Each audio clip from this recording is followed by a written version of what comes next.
ఈరోజు షాద్నగర్ గ్రేట్ 1 గ్రంథాలయం యొక్క నూతన కమిటీ అనుకున్న పాలక వర్గాన్ని ప్రమాణ స్వీకారం చేయడం జరిగింది। ఈ కార్యక్రమానికి గౌరవ రాష్ట్ర మంత్రి వర్యులు జూపల్లి కృష్ణారావు గారు, గౌరవ ఉద్యమకారుడు ఎమ్మెల్సీ కోదండరామరెడ్డి సార్ గారు, అదేవిధంగా రంగారెడ్డి జిల్లా గ్రంథాలయ శాఖ చైర్మన్ గారు మధుసూదన్ రెడ్డి గారు, ఎక్స్ఎమ్మెల్యే ప్రతాపన్న గారు, గౌరవ పెద్దలందరూ కూడా ఇక్కడికి రావడం జరిగింది। ఇవాళ మనందరికీ తెలుసు, ఇవాళ గ్రంథాలయాలు ఇవాళ దేవాలయాల కంటే పవిత్రంగా మార్చాల్సిన బాధ్యత ఉంది। స్వతంత్ర ఉద్యమంలో కూడా భారతదేశానికి గ్రంథాలయాల ముఖ్య భూమిక పోషించాయి కాబట్టి గ్రంథాలయాలు ఇంకా ఎప్పటికప్పుడు అప్డేట్ చేయాలి। ఇలా విద్యార్థులకు పుస్తకాలతో పాటు డిజిటలైజేషన్ చేయాలి కాబట్టి డిజిటల్ కూడా ఏర్పాటు చేయడం జరుగుతుంది। గ్రంథాలయాలు చాలా ఇంకా అభివృద్ధి చేస్తాం। ప్రతి మండల హెడ్ క్వార్టర్లో గ్రంథాలయాలు కూడా నూతనంగా నిర్మించబోతున్నాం।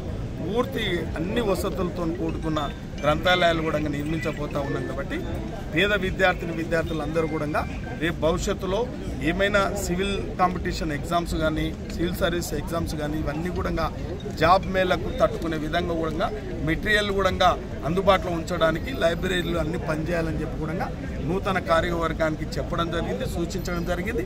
ఆ దిశగా మేము ప్రయత్నం కూడా చేస్తాం। తప్పకుండా అన్ని పుస్తకాలు, కాంపిటీషన్ ఎగ్జామ్స్ పుస్తకాలు, హిస్టారికల్ పుస్తకాలు, భగవద్గీత లాంటిది, ఖురాన్ లాంటిది, బైబిల్ లాంటిది అన్ని పుస్తకాలు కూడా గ్రంథాలయాల్లో అందుబాటులో ఉంచడానికి మేమందరం కృషి చేస్తాం।